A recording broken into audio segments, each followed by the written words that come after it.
علی بھائی، آج کا آخری سوال ہے۔ آج کل فاریکس ٹریڈنگ کا خوب چرچا ہے اور بہت سے لوگ اس جدید کاروبار سے وابستہ ہیں جس کے تحت کرنسی کی خرید و فروخت کا آن لائن کام کیا جاتا ہے۔ کیا کرنسی کے اتار چڑھاؤ سے ملنے والا نفع حلال تصور ہوگا؟ کیا بغیر کوموڈٹی کو شامل کیے اور بغیر محنت کے حاصل ہونے والی رقم اور نفع حلال تصور ہوگا؟ دیکھیں جی، پہلے تو یہ اپنے دماغ کا کیڑا نکال لیں کہ جو یہ پبلک کے اندر مشہور ہے نا کہ جو بھی مال و دولت آپ کو بغیر محنت کے حاصل ہو جائے وہ حرام ہے، تو یہ بالکل مت ہے، اس کی کوئی اصل نہیں ہے۔ ورنہ آپ پہلا علم الکلام پھکی والا جواب اینٹی وینم لے لیں کہ کچھ عرصہ پہلے ہی 60-70 ہزار پہ تولا تھا سونا، چند مہینوں میں وہ 1.25 لاکھ تک پہنچ گیا، ابھی بھی 1 لاکھ سے اوپر ہی ہے۔ تو میرے بھائی، بیٹھے بٹھائے لوگوں کو ملینز آف روپیز کا نفع ہوا ہے، جس کے پاس 50 تولے سونا ہے، 100 تولے سونا ہے، تو بغیر محنت کے، محنت کیا کچھ بھی نہیں کرنا پڑا ان کو۔ تو آپ یہ کہیں گے گھر بیٹھے بیٹھے جو سونے کی قیمت چڑھ گئی اس کی وجہ سے ان کو جو نفع ہوا ہے یہ حرام ہے؟ نعوذ باللہ۔ اس سے بھی اگلا ورژن بخاری اور مسلم میں کئی احادیث ہیں کہ صحابہ کرام علیہم رضوان اپنی زمینوں کو کرائے پہ دیا کرتے تھے یہودیوں کو، محنت یہودیوں کی ہوتی تھی، اور جب نفع ہوتا تھا تو وہ پرسنٹیج آپس میں تقسیم کرتے تھے۔ یہ سلیپنگ پارٹنر کا جو کنسیپٹ ہے، مداربہ جسے کہتے ہیں، مداربہ میں کیا ہوتا ہے؟ انویسٹمنٹ ایک بندے کی ہوتی ہے، محنت دوسرے کی۔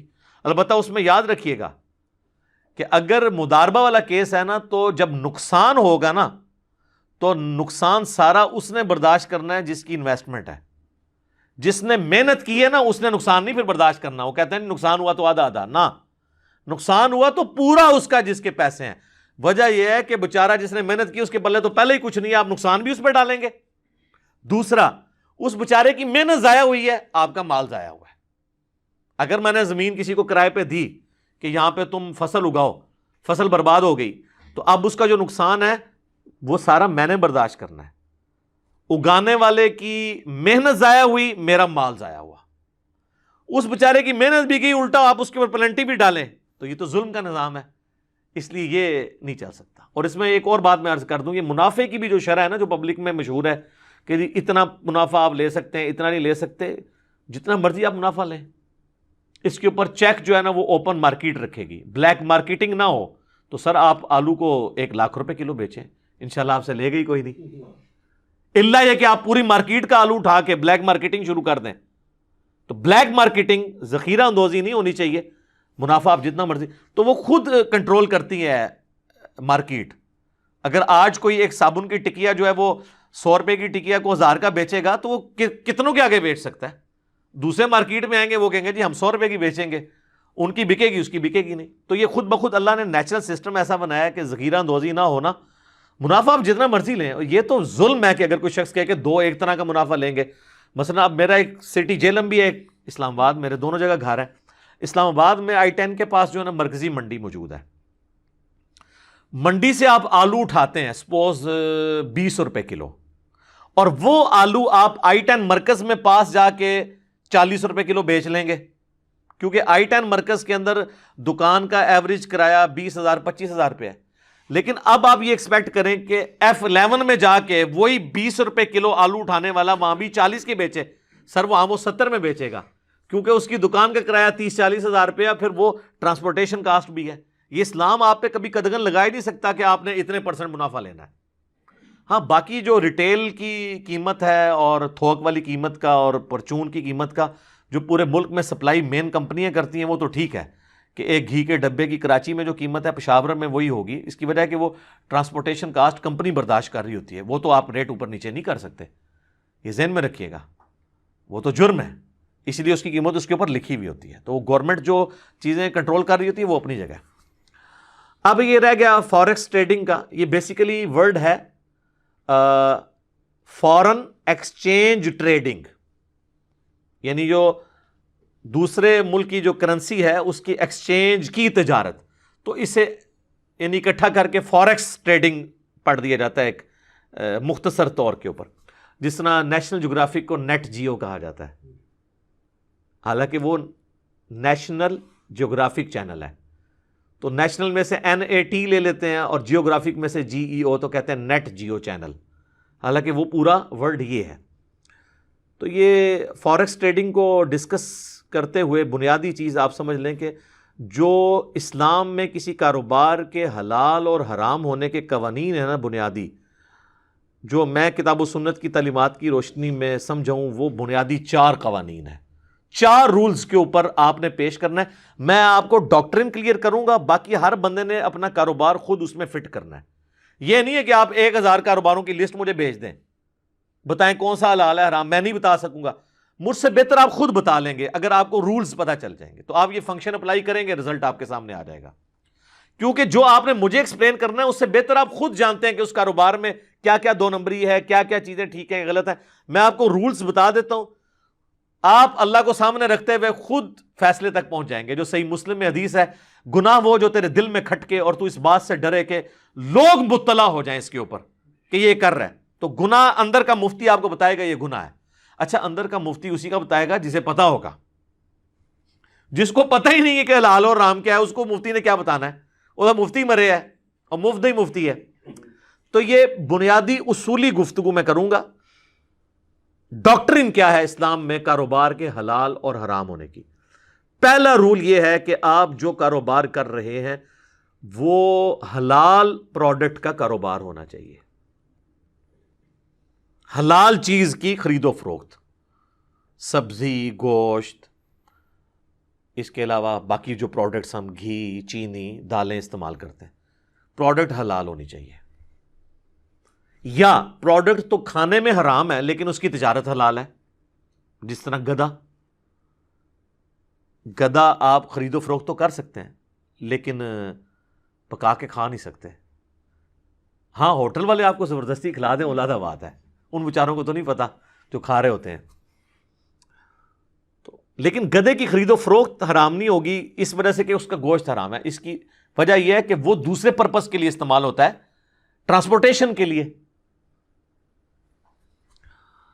تو اس اعتبار سے یہ اس پہ فتویٰ نہیں لگے گا۔ البتہ اگر کوئی شراب کی خرید و فروخت کرتا ہے تو کتنی احادیث ہیں بخاری مسلم میں، ترمذی میں ڈیٹیل کے ساتھ، تو وہ تو 10 چیزیں گنوائی گئی ہیں، شراب اٹھانے والا، لے جانے والا، لوڈ کرنے والا، ان لوڈ کرنے والا، بیچنے والا، خریدنے والا، سب پہ نبی اسلام نے ایک ایک کا نام لے کے لعنت فرمائی ہے۔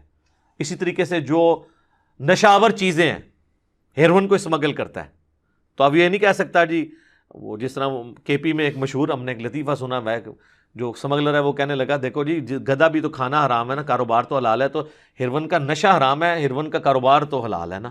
نہیں، نشاور چیزوں کا کاروبار بھی حرام ہوگا۔ تو یہ پہلی شرط ہے کہ پروڈکٹ حلال ہو، اس کا کاروبار حلال ہوگا، یا پروڈکٹ کھانے میں تو حرام ہے لیکن ویسے اس کا کاروبار آپ کر سکتے ہیں، جس طرح میں نے آپ کو گدھے کی مثال دی کہ کھانے میں حرام ہے لیکن وہ دوسرے کاموں میں استعمال ہوتا ہے، تو آپ اس کا کاروبار بھی کر سکتے ہیں۔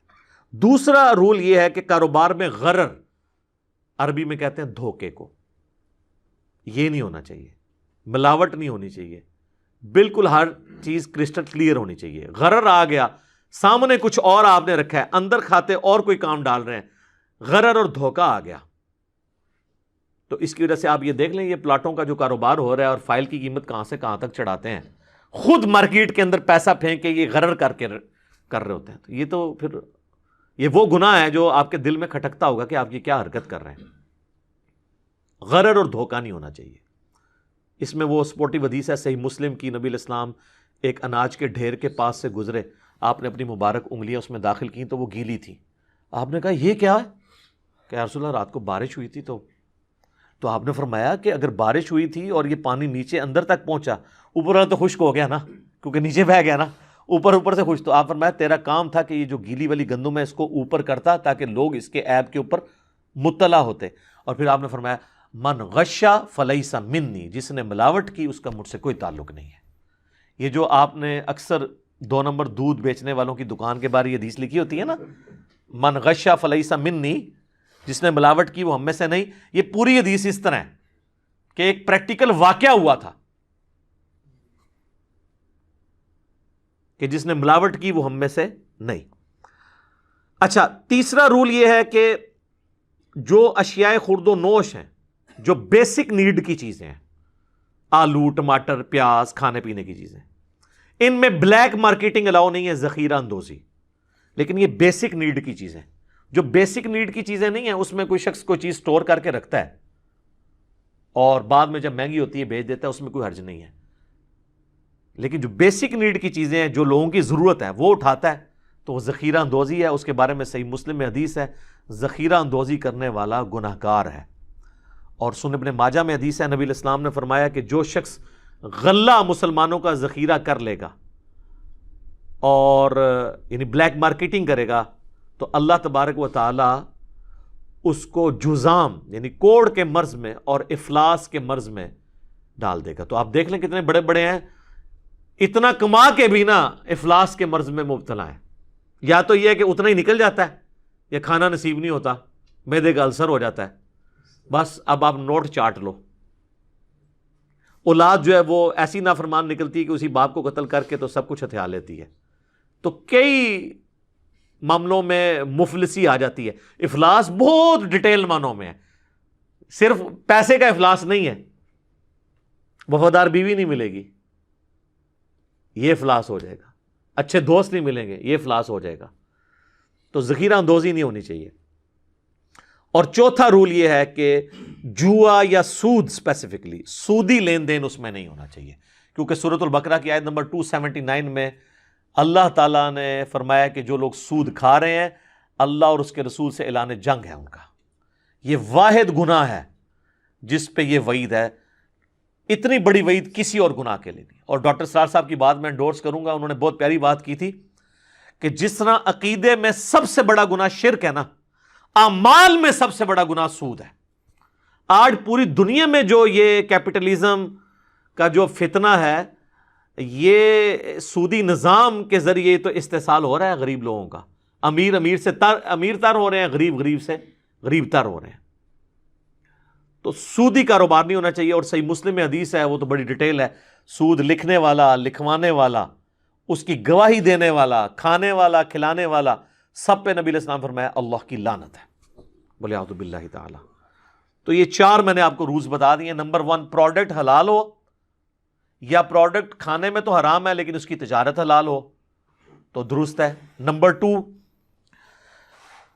غرر اور دھوکہ نہیں ہونا چاہیے. نمبر 3، جو بیسک نیڈ کی چیزیں ہیں ان کے اندر ذخیرہ اندوزی نہیں. انوینٹری تو آپ بنا سکتے ہیں لیکن ذخیرہ اندوزی نہ ہو کہ مارکیٹ سے آپ نے سارے آلو اٹھا لیا، کہ بعض 8 کروڑ کا آلو اٹھا لیا جا کے انہوں نے ڈمپ کر دیا جناب کسی برف خانے کے اوپر، ٹھیک ہے، فریزرز کے اندر، اور پھر مارکیٹ میں ظاہر آلو چڑھ گیا.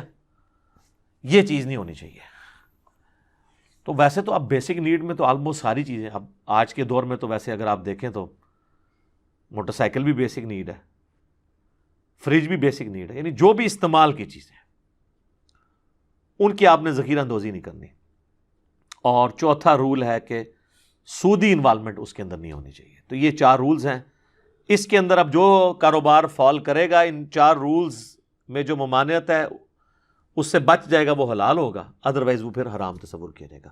اب باقی میں نٹی گریٹیز میں اگر پڑھ جاؤں، یعنی پلاٹوں کی فائلوں کا کاروبار ہو گیا، اسی طریقے سے کرپٹو کرنسی، بٹ کوائن یا ون کوائن، اور اسلامک بینکنگ اور گولڈ کا کاروبار، اس کے اوپر الگ سے میری کئی ویڈیوز ریکارڈڈ ہیں، وہ انشاءاللہ ہم اس کی ڈسکرپشن میں ڈال دیں گے. اور میں آپ کو بتاؤں، ہم جتنی کریٹیکل ویڈیوز ہوتی ہیں نا ڈسکرپشن میں ان کے لنکس ڈالتے ہیں اور پھر کامنٹس میں ڈال کے بھی اسے پن کر دیتے ہیں. پھر بھی بعض لوگ نیچے لکھ رہے ہوتے ہیں اس کے بارے میں بتائیں، تو تھوڑی محنت کر لیا کریں آپ بھی، ٹھیک ہے نا. اب آپ کے منہ میں جا کے ڈالیں کلپ، اور ہر کلپ میں ہر بات تو نہیں ہو سکتی، ورنہ تو ہر کلپ جو ہے وہ آدھے پونے گھنٹے 2 گھنٹے کا ہونا شروع ہو جائے گا. تو وہ ٹاپک وائز ڈسکس کر رہے ہوتے ہیں، تو میں اس کو یعنی یہاں پہ ڈسکس نہیں کروں گا. اور میں آپ لوگوں سے ریکویسٹ کروں گا کہ یہ مشکات المصابیح جسے میں نے انسائکلوپیڈیا آف حدیث ڈکلیئر کیا ہے، اس پہ میرا ڈیٹیل لیکچر بھی ہے اس کے تعارف کے اوپر، یہ آپ ضرور پڑھیں. یہ اہل سنت کی مین سٹریم کی جو 6 کتابیں ہیں، بخاری، مسلم، ابو داؤد، ترمذی، نسائی، ابن ماجہ، اس کے نوٹس ہیں. اس میں ایک پورا چیپٹر ہے 2 جلد کے اندر، کتاب البیوع. PDF ڈاؤن لوڈ کر لیں ہماری ویب سائٹ ahlusunnatpak.com سے، فری ڈاؤن لوڈ کریں. کتاب البیوع چیپٹر ہے، یعنی یہ جو کاروبار والا چیپٹر، اس میں 282 احادیث ہیں، آلموسٹ 300 کے قریب 282. انٹرنیشنل نمبر کے مطابق 2759 سے لے کے 3040 تک ساری کاروبار سے ریلیٹڈ جو اس کے ایک ایک ٹاپکس ہیں نا آگے، ساری حدیث ایک جگہ جمع ہے، بخاری اور مسلم سے بھی اور باقی کتابوں سے بھی، اور باقی کتابوں میں تحکیم بھی نیچے ہوئی ہے، کون سی حدیث ضعیف ہے کون سی صحیح ہے، تو آپ خود پڑھیں. اب آ جائیں فوریکس ٹریڈنگ کی طرف. فورن ایکسچینج ٹریڈنگ، جس کو مختصر کر کے ہم فوریکس ٹریڈنگ کہتے ہیں، تو اسپیسیفکلی اس کے بارے میں یاد رکھیں یہ او ٹی سی ہے، اوور دا کاؤنٹر کاروبار ہے، جس میں 1 to 1 آپ، یعنی بیچ میں آپ کے اوپر کوئی سپرویژن کے لیے اتھارٹی انوالو نہیں ہوتی ہے، ڈائریکٹ آپ کاروبار کر سکتے ہیں کاؤنٹر کے اوپر سے آمنے سامنے. فوریکس ٹریڈنگ جو ہے یہ اس کا طریقہ کار کیا ہوتا ہے، وہ جو لوگ کر رہے ہیں ان کو تو پتہ ہی ہے، میں اس کو عام فہم کر کے سمجھا دیتا ہوں، کیونکہ کافی لوگ پوچھتے ہیں اور کر رہے ہوتے ہیں اور کرنے کے بعد پوچھ رہے ہوتے ہیں. جس طرح لوگ طلاق دینے کے بعد طلاق کے مسائل پوچھتے ہیں، حالانکہ طلاق دینے سے پہلے پوچھنا چاہیے طریقہ کیا ہے، دینی بھی چاہیے کہ نہیں. تو یہ جو فورن ایکسچینج کا جو آن لائن کاروبار ہے اسے فوریکس ٹریڈنگ کہتے ہیں اسپیسیفکلی. اس کے لیے آپ کو کسی بروکر سے رابطہ کرنا ہوگا، جو کسی کمپنی کا امپلائی ہوگا، جو بروکر کمپنیاں پوری دنیا میں بنی ہوئی ہیں، ان کے پھر وہ اکاؤنٹ ہوتے ہیں، اور وہ بروکر کمپنیاں اسٹاک ایکسچینج کمیشن کے پاس رجسٹرڈ ہوتی ہیں. بعض تو بغیر نہ آگے کوئی نہ پیچھے کوئی بروکر پھر رہے ہیں، ان کی کوئی گارنٹی نہیں، وہ آپ کا مال لے اڑیں گے اور آپ کوئی کلیم نہیں کر سکتے. میں ان بروکرز کی بات کر رہا ہوں، اور اس کے لیے ان کی ویب سائٹ کے اوپر آپ جائیں اسٹاک ایکسچینج کی، تو پوری لسٹ ہوگی کون کون سی کمپنی رجسٹرڈ ہے. تو وہ لیگل کاروبار ہے. اگر وہ کمپنی بھاگے گی نا تو اسٹاک ایکسچینج اس چیز کی پابند ہے کہ وہ آپ کو اس نقصان کو پورا کر دے گی. تو آپ ایسے بروکرز کے ساتھ رابطہ کریں جو کسی ایسی کمپنی سے وابستہ ہیں، اور وہ پھر اکاؤنٹ بھی کمپنی کا آپ کو بتائیں گے. تو آپ اپنے کسی بھی اکاؤنٹ سے جو عام بینک کے اندر کھلا ہوا ہے، ان کے اکاؤنٹ کے اندر آن لائن پیسے ٹرانسفر کر کے اس کمپنی کے تھرو فیسلٹی حاصل کر سکتے ہیں کہ آپ ایک اتنی بڑی دنیا کی گلوبل مارکیٹ تک پہنچ جائیں گے. دنیا کے کسی ملک کے اندر بھی آپ کی انویسٹمنٹ جا سکتی ہے کاروبار کے اعتبار سے. تو مینلی یہ فوریکس ٹریڈنگ جو ہے وہ تعلق رکھتی ہے. اچھا، یہ جو میں باتیں کروں آپ یہ نہ سمجھیں کہ میں نے کوئی انویسٹمنٹ کی ہوئی ہے، نہ میں نے کی ہوئی ہے، نہ آپ کو اس کے فضائل سنا رہا ہوں، نہ میرا کوئی مستقبل میں کرنے کا ارادہ ہے. میں صرف آپ کو اس وقت ایک ریلیجس ایشو کے طور پہ اسے ڈسکس کر رہا ہوں، کیونکہ اکثر لوگ سوال کرتے تھے. تو وہ اس میں پھر جب آپ اس بروکر کے تھرو اتنی بڑی گلوبل مارکیٹ میں پہنچ جاتے ہیں تو پھر آپ آن لائن کرنسی مختلف ملکوں کی خرید سکتے ہیں. اور مینلی تو 3 کرنسیاں جو بڑی ہیں، ڈالر ہے، یورو ہے اور پاؤنڈ ہے. اس کے اتار چڑھاؤ کے اعتبار سے جو اس کی قیمت چڑھتی جا رہی ہے، ملکوں کے آپس میں اکانومیز چل رہی ہوتی ہیں، اس کی وجہ سے بعض کا آپ دیکھتے ہیں ڈالر اوپر چلا گیا، پاؤنڈ نیچے آ گیا، اوپر چلا گیا. اس اتار چڑھاؤ کی وجہ سے آپ کو پروفٹ ہو جاتا ہے. تو اور وہ پروفٹ کا کچھ حصہ جو ہے وہ اس اعتبار سے کچھ ٹیکسز میں کٹ جاتا ہے، کچھ بروکر کو بھی اس کا فائدہ ہو جاتا ہے، کچھ آپ کو بھی ہو جاتا ہے. تو یہ بالکل حلال ہے، کرنسی کا کاروبار ہے. یہ پیسے کے بدلے پیسہ نہیں ہے. پیسے کے بدلے پیسہ تب ہے جب دونوں طرف ڈالر ہی ہو، ڈالر کے بدلے ڈالر ہو رہا ہو.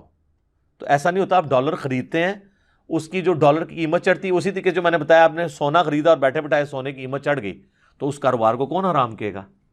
ٹھیک ہے، تو وہ ظاہر کمپنی آگے کاروبار کر رہی ہوتی ہیں. آپ تو یہ مینلی یعنی کرنسی کے سے ریلیٹڈ جو چیز ہے فوریکس ٹریڈنگ ہے. ویسے اور کیٹیگریز بھی ہیں، کموڈٹی بھی ہے.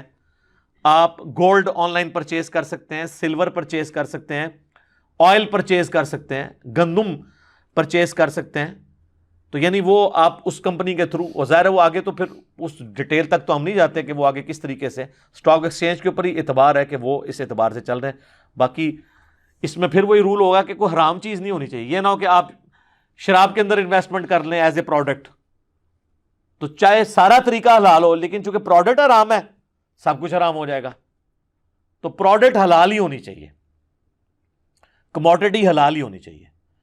تو کموڈٹی والا بھی ایک اس میں پورشن لائی کر رہا ہوتا ہے. یعنی یہ 2 مینلی میں نے آپ کو بتا دیے. تیسرا ہے کمپنیز کے شیئرز بھی آپ لے سکتے ہیں. مثلا کوئی بوئنگ کے شیئر لے لیتا ہے، پی ایس او کے لے لیتا ہے، پیکیجز کے لے لیتا ہے. سگریٹ کی کمپنی کے نہ لیں شیئر، وہ سلو پوائزننگ ہے. تو جو کمپنیاں حلال کاروبار کر رہی ہیں، اس طرح جو بینک سودی کام کر رہے ہیں اسلامک بینک سے ہٹ کے، وہ بھی خیر پیور نہیں ہے لیکن کسی حد تک چلیں کوشش تو ہے، تو ان کے بھی آپ شیئرز نہ خریدیں، وہ آپ نے خود فیصلہ کرنا ہے کہ میں، تو یہ 3 یعنی مین ہوگی چیزیں: فارن کرنسی کے اندر انویسٹمنٹ، کموڈٹی کے اندر gold, silver, oil, natural gas, کوئی بھی ریسورسز اس کے اندر، اور تیسری کسی کمپنی جو کہ کام کرتی ہے اس طرح کے جو سروسز پرووائڈ کرنے والی کمپنیاں ہیں، بعض اوقات یعنی معدنیات اکھاڑنے والی کمپنیاں ہوتی ہیں، مختلف جگہ سے دریافت کرتی ہیں، آئل ڈگنگ کمپنی ہیں، تو ان کے شیئرز کے اوپر نیچے پھر ڈیویڈنڈ بھی آپ کو پروفٹ بھی ملتا رہتا ہے، پروفٹ لاس کی بنیاد کے اوپر ہوتا ہے، وہ پیسے کے بدلے پیسہ نہیں ہوتا بلکہ انویسٹمنٹ کاروبار کے اگینسٹ ہوتا ہے، تو وہ بالکل حلال ہے۔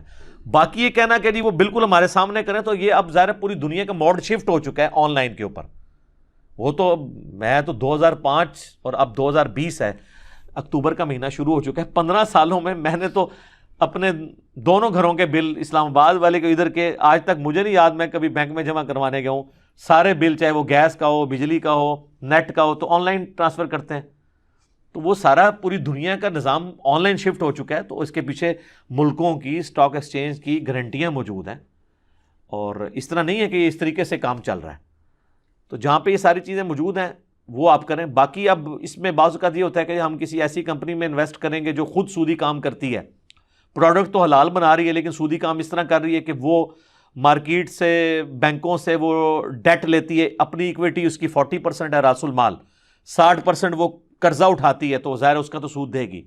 اب یہ پوری دنیا کا نظام سودی ہے، اب اس سے تو اس درجے میں وائڈ کرنا مشکل ہے کہ آپ کوئی ایسی کمپنی دریافت کریں جس نے بینکوں سے سود پہ قرضہ نہ لیا ہو، پھر تو آپ کچھ بھی نہیں کر سکتے، پھر تو جناب یہ جن کپڑوں میں بیٹھ کے میں، اور یہ جن کپڑے کی میں نے پگڑی باندھی ہوئی ہے، یہ بھی جس مشین پہ بنے ہوئے ہیں، وہ بھی یعنی سود کے پیسے سے ادھار اٹھا کے، بینکوں سے اٹھا کے اور اس کے اگینسٹ سود دے کر باہر سے منگوائی گئی ہیں، تو یہ تو پھر یہ ہے لا یکلف اللہ نفسا الا وسعها، اللہ تعالیٰ کسی جان پہ اتنا ہی بوجھ ڈالتا ہے جس کی وہ یعنی استطاعت رکھتا ہے، اس سے زیادہ بوجھ نہیں ڈالتا، جہاں ڈائریکٹ آئے وہ نہیں۔ ہم اس کی بنیاد پہ آپ یہ نہیں کہہ سکتے سود کا دھواں تو پہنچ ہی رہا ہے ڈائریکٹ بھی کھانا شروع کر دو، نہیں۔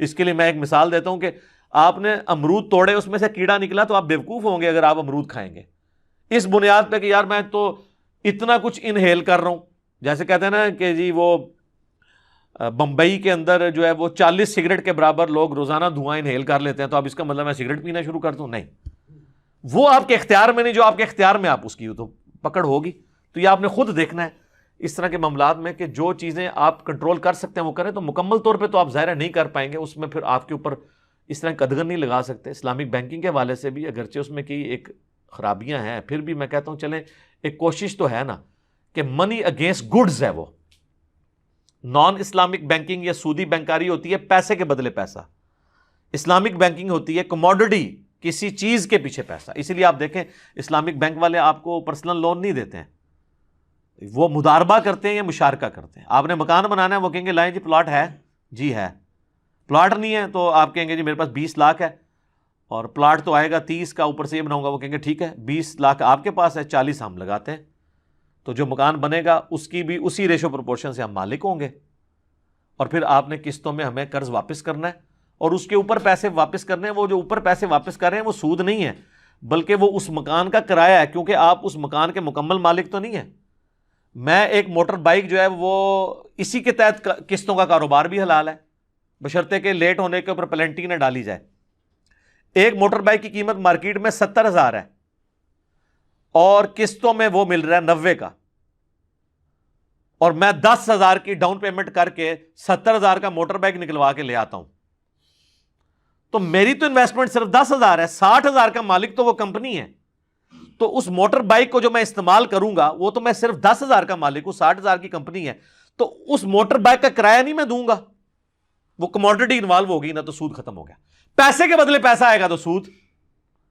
بڑی آسان مثال سے آپ کو سمجھاتا ہوں، آپ کا 40 لاکھ کا مکان ہے، اس پہ آپ 10,000 کرایہ لیں حلال، کسی کو 40 لاکھ دے کے 10,000 روپیہ مہینہ لیں حرام۔ آپ کے کان تو ایسے ہی پکڑا ہے، بات تو وہی ہے، نہیں۔ اس کا جواب پھر اللہ تعالیٰ نے سورۃ البقرہ میں دیا ہے، احل اللہ البیع وحرم الربا، وہ کافر بھی یہی کہتے تھے کہ سود اور تجارت تو ایک طرح ہے. تو اللہ نے فرمایا اللہ نے تجارت کو حلال کیا ہے اور سود کو حرام کیا ہے. وہ تجارت اسی قسم کی ہوا کرتی تھی, اور یہ سلطنت عثمانیہ کے ختم ہونے تک یہ تجارت جاری تھی, جس میں آپ جو ادھار کی چیز ہے اس کو تھوڑا مہنگے داموں خریدیں گے اور نقد جو ہے وہ کم داموں. وہ جو ترمذی کی حدیث کہتے ہیں نبی علیہ السلام نے ایک چیز کی 2 قیمتیں مقرر کرنے سے منع فرمایا.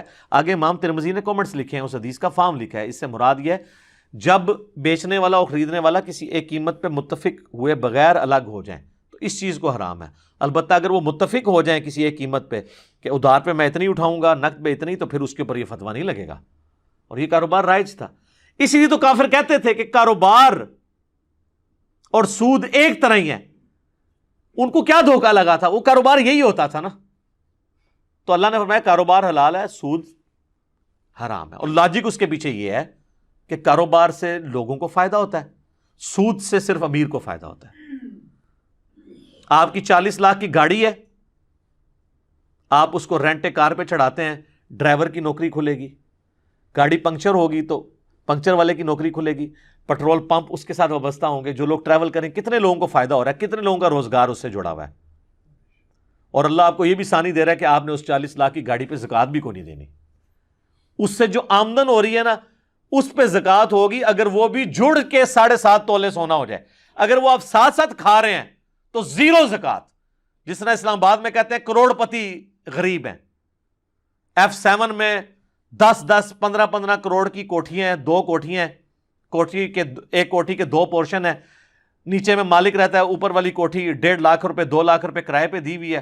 اسی 2 لاکھ سے نیچے والوں کا خرچہ چلتا ہے, خود وہ کچھ بھی نہیں کر رہے.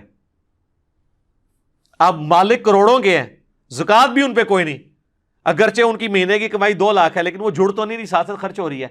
تو کاروبار کی برکت دیکھیں, یہ کاروبار ہے کہ اللہ تعالیٰ نے آپ پہ کوئی بھی اس طرح کی قدغن نہیں لگائی ہوئی ہے, کیونکہ پیسہ رننگ میں آ جاتا ہے.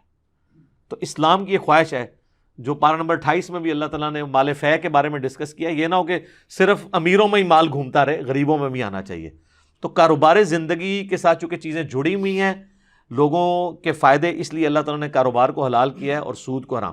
سود میں کیا ہوتا ہے, ایک بندہ ہی ہوتا ہے, وہی نفع اٹھاتا جاتا ہے اور دوسرے کا استحصال کرتا چلا جاتا ہے. تو کاروبار کریں, سود والا معاملہ نہ کریں. یہاں پہ تو کتنے داڑھیوں والے ہیں, پگڑیوں والے ہیں, نمازی ہیں, اور وہ سود کو کرتے رہتے ہیں, اور جب ان کو اینڈ پہ بتایا جائے تو وہ کہتے ہیں ہمیں تو پتہ ہی نہیں تھا یہ سود ہے. اتنے بولے بن جاتے ہیں, پیسے کے بدلہ پیسہ لے رہے ہوتے ہیں, اور کہتے ہیں جناب اسی جڑا نا ایتے کاروبار کر رہے سائیں, ساڈا کاروبار سی. تو انسان کو پتہ ہوتا ہے, خام خواہ کسی کو دھوکہ دینا چاہے تو اس کی اپنی مرضی ہے. اللہ تعالیٰ نے بہت بڑی آسانی دی ہے کاروبار کی شکل میں, اور کاروبار میں اللہ تعالیٰ نے برکت رکھی ہے. اور سود کے اللہ تعالیٰ قرآن میں فرماتا ہے نا, میں سود کو گھٹاتا ہے اللہ تعالیٰ اور صدقات کو بڑھاتا ہے. تو یہ صدقات کا سارا سسٹم اس پہ ہی چل رہا ہے, منی اگینسٹ گڈز. اور آپ دیکھیں کہ اس کے ذریعے جس بندے کی کمائی ہوتی ہے, پھر وہ اگر پیسہ جوڑتا ہے وہ زکوٰۃ دے گا, اور لوگوں کا روزگار کھلے گا.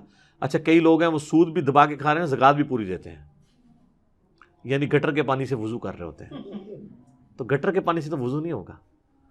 تو اللہ کا خوف کھائیں اور ان چیزوں سے باز آ جائیں. اللہ تعالیٰ نے سود کو حرام کیا ہے اور کاروبار کو حلال کیا ہے, اور اس کے پیچھے کئی ایک لاجکس ہیں. سب سے بڑی لاجک یہ ہے کہ احل اللہ البیع وحرم الربا. بس مسلمان کے لیے سر تسلیم خم, لاجیکلی کئی چیزیں. یہ اذانیں شروع ہو جاتی ہیں, اسی پہ ہم کنکلوڈ کرتے ہیں. اللہ تعالیٰ سے دعا ہے جو حق بات میں نے کہی اللہ تعالیٰ ہمارے دلوں میں راسخ فرمائے. اگر جذبات میں میرے منہ سے کوئی غلط بات نکل گئی تو اللہ تعالیٰ ہمارے دلوں سے ہی معاف کر دے, ہمیں معاف بھی فرما دے, ہمیں کتاب و سنت کی تعلیمات پر عمل کر کے دوسرے بھائیوں تک پہنچانے کی توفیق عطا فرمائے.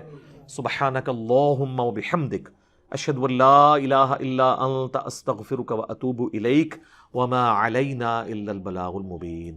جزاکم اللہ خیرا.